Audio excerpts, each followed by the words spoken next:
Keith, we've had a heck of a pattern the past, I would say, like 2 months. Yep. We couldn't buy rain, and we couldn't. The last couple of weeks couldn't get sunshine, and now we're kind of. Seems like we're going to settle into a decent little stretch, right? Wow, what a day! We found a bit of a middle ground. That is true. We helped reduce the drought, and now we're just kind of in a. And I think from now through really the weekend is generally nice, generally positive. Love that. I like these temperatures. It's not supporting my early Halloween decorations though. There's nothing weird about it being the 70s when you've got your decorations up. You're like, making me look bad here, but you know, it's all right. A lot of us enjoy the day in the 70s, 73 in Portsmouth, New Hampshire, 70 in Portland, average high of 67. Couple of sprinkles out there, and we did have a radar issue. Had trouble seeing out of the gray radar, but we can see the edges here. We've got some sprinkles into the mountains, and a few of those will come through tonight. I don't think there's anything all that heavy likely to come through this evening, though. The model is indicating some fog. That's usually the signal when there's looks like low clouds and those little sprinkles. That's usually the model trying to tell you there's going to be some fog into the mid-coast down East Maine. Most of us in the 50s tonight. A couple of us drop into the 40s briefly by early tomorrow morning.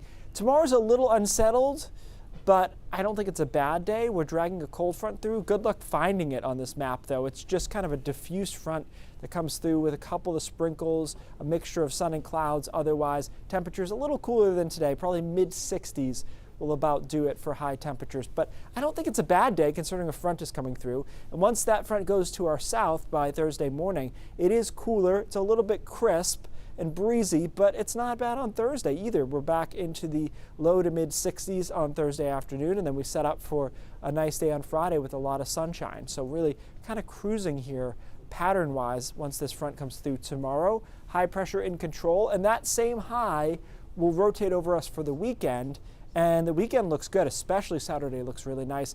All of this kind of blocking Ian down to our south. Let's have a look at Ian now visible on the radar as it gets closer to Florida. There's Key West right there. Pretty good looking storm system, a little weakening on the southern edge of that eye wall in the last couple of frames. It might be undergoing what we call an eye wall replacement cycle. That happens sometimes when it's intensifying, which we expect Ian to continue to do from a Category 3 to a Category 4 system. Now, if you haven't paid attention since yesterday, Tampa was the real focus, right? But I actually think the headlines now should or are shifting south because the models have bumped it just a little bit farther south.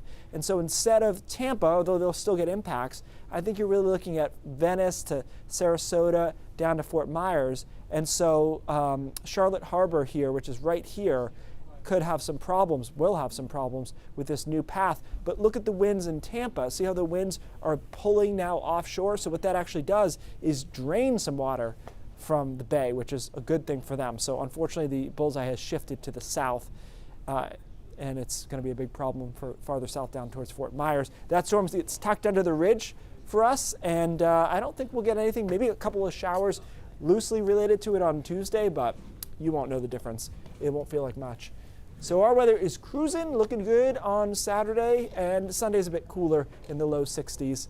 But overall, nice pattern, no heat as we head in October. We're running out of time, so we'll just cruise in the 60s. Cruising's good. Yeah. We like it. All right, thanks, Keith.